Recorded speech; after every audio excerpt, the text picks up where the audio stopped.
Bismillahirrahmanirrahim. Assalamualaikum warahmatullahi wabarakatuh. Kembali lagi bersama saya, Estu Sinduningrum, dalam mata kuliah Computer Vision. Pertemuan kelima ini saya akan melanjutkan materi metode segmentasi part 2, di mana pada materi ini akan dibahas mengenai segmentasi filter Gabor, fuzzy K-mean clustering, edge detection. Untuk lebih lengkapnya, mari kita simak video berikut ini.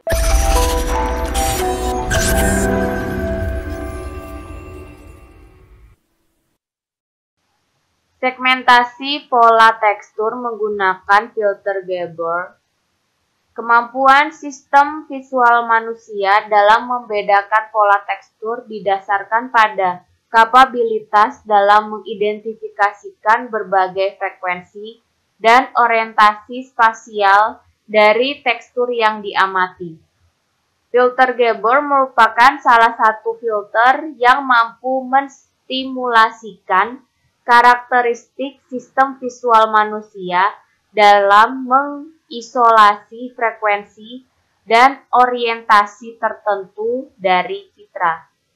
Tahap ekstraksi ciri bertujuan untuk mendapatkan informasi penting dari tekstur suatu citra. Teknik ekstraksi ciri menggunakan fungsi ini dengan mengekstraksi ciri dari citra yang ternormalisasi. Filter Gabor merupakan sebuah pilihan tradisional untuk memperoleh informasi frekuensi yang terlokalisasi. Filter Gabor menawarkan lokalisasi simultan terbaik dari informasi frekuensi spasial, akan tetapi filter ini memiliki dua keterbatasan utama, yaitu bandwidth maksimum. Sebuah filter Gabor terbatas pada sekitar 1 oktav dan tidak optimal jika digunakan untuk mencari informasi spektral yang luas dengan lokalisasi spasial yang maksimum. Fungsi dua dimensi filter Gabor meminimalisasi citra ciri yang tidak penting dalam kawasan spasial dan frekuensi. Fungsi dasarnya didefinisikan dengan persamaan berikut ini. Segmentasi pola tekstur menggunakan filter Gabor. Sigma X dan sigma Y adalah standar deviasi Gaussian envelope sepanjang dimensi X dan Y. Sedangkan F adalah pusat frekuensi gelombang sinusoidal bidang dan theta N adalah orientasi. Rotasi bidang X sampai Y oleh sudut theta N akan menghasilkan filter Gabor pada orientasi theta N. Sudut theta N didefinisikan sebagai berikut. Nilai N sama dengan 1, 2, hingga ke P menunjukkan jumlah orientasi. Desain filter Gabor dilakukan dengan tuning filter oleh frekuensi bandpass spasial tertentu dan orientasi dengan tepat memilih parameter filter. Penyebaran filter sigma X, sigma Y, radial frekuensi F, dan orientasi theta N filter. Fuzzy K-mean clustering dan tahapannya. Fuzzy K-mean clustering merupakan algoritma clustering yang mempartisi data berdasarkan pada jarak antara data masukan dengan pusat klaster terdekat. Sama seperti pada algoritma K-mean clustering, pusat klaster selalu diupdate berulang-ulang hingga dihasilkan pembagian klaster yang optimal. Pada algoritma ini, perulangan didasarkan pada minimalisasi fungsi objektif. Tahapan dari algoritma Fuzzy K-mean clustering adalah sebagai berikut. 1. Input data yang akan dikluster yaitu X merupakan matriks perukuran N kali M. N adalah jumlah sampel data. M adalah atribut setiap data. Xij adalah data sampel ke I dan atribut ke J adalah data sampel J. Yang kedua, tentukan jumlah klaster, pangkat, maksimum iterasi, error rate, fungsi objektif awal, dan iterasi awal. Tahapan dari algoritma Fuzzy-Seman clustering yang ketiga yaitu bangkitkan bilangan random sebagai elemen-elemen matriks partisi awal U. Yang keempat, hitung pusat klaster ke K. Yang kelima, hitung fungsi objektif pada iterasi ke T. Tahap yang keenam, hitung perubahan matriks partisi. Yang ketujuh, cek kondisi berhenti. Ada dua kemungkinan seperti berikut ini. Partition coefficient. Metode validitas ini untuk mengukur jumlah overlapping antar kelompok. Rumus dari validitas partition coefficient ini adalah sebagai berikut. Edge detection. Faktor kunci dalam mengekstraksi ciri adalah kemampuan mendeteksi keberadaan tepi atau edge dari objek di dalam citra. Tepi mencirikan batas-batas objek dan karena itu tepi berguna untuk proses segmentasi dan identifikasi dari citra. Tujuan pendeteksian tepi adalah untuk meningkatkan penampakan garis batas suatu daerah atau objek di dalam citra, serta mengubah citra dua dimensi menjadi sebuah kurva. Tepian dapat dipandang sebagai lokasi piksel di mana terdapat nilai perbedaan intensitas citra secara ekstrim. Sebuah edge detector bekerja dengan cara mengidentifikasi dan menonjolkan lokasi-lokasi piksel yang memiliki karakteristik tersebut. Deteksi tepi pada suatu citra adalah suatu proses yang menghasilkan tepi-tepi dari objek-objek citra. Tujuannya adalah 1. Untuk menandai bagian yang menjadi detail citra.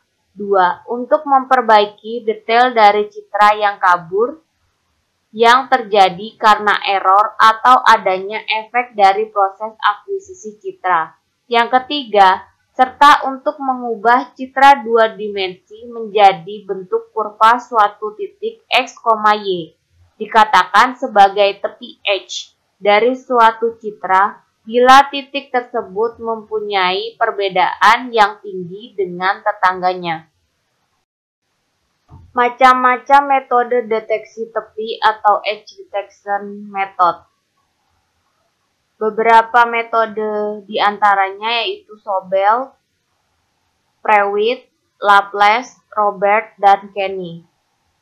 Untuk Sobel, metode ini mengambil prinsip dari fungsi Laplace dan Gaussian yang dikenal sebagai fungsi untuk membangkitkan high pass filter yang diberi satu angka 0 penyangga.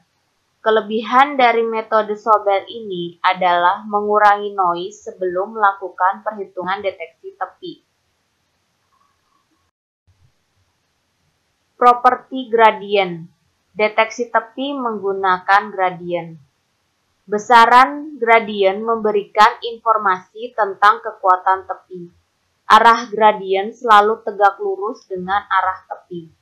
Ide utamanya yaitu hitung turunan dalam arah X dan Y, temukan besaran gradien, kemudian tentukan besaran gradien ambang.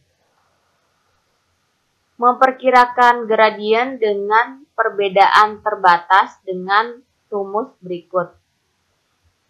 perkiraan dengan perbedaan tak berhingga dengan rumus di bawah ini menggunakan notasi koordinat piksel sebagai berikut.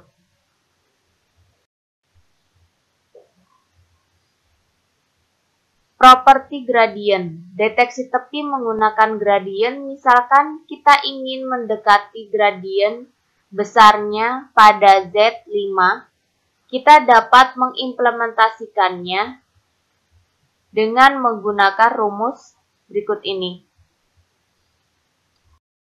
Operator Sobel melakukan deteksi tepi dengan memperhatikan tepi vertikal dan horizontal serta gradien magnitudnya dengan rumus berikut ini. Jenis edge detection pre-width. Pengembangan dari gradien operator dengan menggunakan dua max horizontal dan vertikal. Ukuran 3x3. Pada operator ini, kekuatan gradien dituju dari sudut pandang horizontal dan vertikal. Perhatikan titik di sekitar pada posisi horizontal dan vertikal. Pre-width, metode ini merupakan pengembangan metode Robert dengan menggunakan high pass filter yang diberi satu angka 0 penyangga. Metode ini mengambil prinsip dari fungsi Laplacian yang dikenal sebagai fungsi untuk membangkitkan high pass filter. Berikut ini operator pre-width menggunakan 8 buah kernel operator gradien.